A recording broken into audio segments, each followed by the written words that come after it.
চলো বই পড়ার অসাধারণ উপকারিতা জেনে বইয়ের প্রেমে পড়ি। বই শুধু কাগজের পৃষ্ঠা নয়, অনন্ত জ্ঞানের ভান্ডার, কল্পনার জগৎ এবং জীবনের শ্রেষ্ঠ বন্ধু। যখন তোমার মন খারাপ থাকে তখন একটি ভালো বই হতে পারে তোমার সবচেয়ে ভালো সঙ্গী। বই হলো তথ্যের ভান্ডার। বইয়ের প্রতিটি পৃষ্ঠায় নতুন কিছু শেখার সুযোগ থাকে, যা আমাদের বুদ্ধি ও চিন্তাধারা সমৃদ্ধ করে। একটা ভালো গল্পের বই তোমাকে নিয়ে যেতে পারে অন্য এক দুনিয়ায়, যেখানে তুমি রাজা হতে পারো, মহাকাশে ভ্রমণ করতে পারো বা গভীর সমুদ্রে হারিয়ে যেতে পারো। জীবন যখন তোমাকে ক্লান্ত করে দেয়, বই তোমার জন্য হতে পারে এক মধুর আশ্রয়স্থল।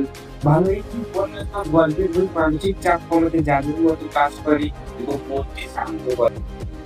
বই পড়ার অভ্যাস আমাদের ধৈর্য এবং মনোযোগ বাড়াতে সাহায্য করে। ছোট ছোট কাজ করতে গিয়ে আমরা মনোযোগ হারিয়ে ফেলি, কিন্তু বই আমাদের মনোযোগ বাড়াতে সাহায্য করে। নতুন ভাষা শেখার সবচেয়ে ভালো উপায় হলো বই পড়া। বই পড়লে তোমার শব্দভান্ডার সমৃদ্ধ হবে এবং তোমার বাক্য গঠনের দক্ষতা বাড়বে।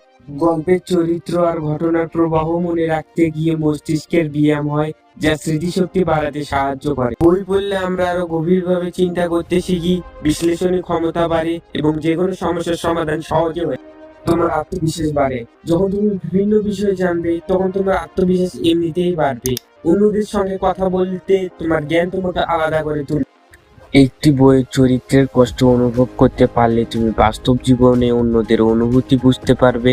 এটি তোমাকে আরো মানবিক করে তুলবে। টিভি বা মোবাইলের স্ক্রিনের পরিবর্তে একটি ভালো গল্পের বই পড়ো, তাহলে দেখবে বিনোদন কতটা উপভোগ্য হতে পারে। বই পড়ার উপকারিতা জেনে নিশ্চয়ই উৎসাহিত বোধ করছো। পৃথিবীতে যত মহান ব্যক্তি আছেন তারা সবাই বই পড়ে মহান হয়েছেন।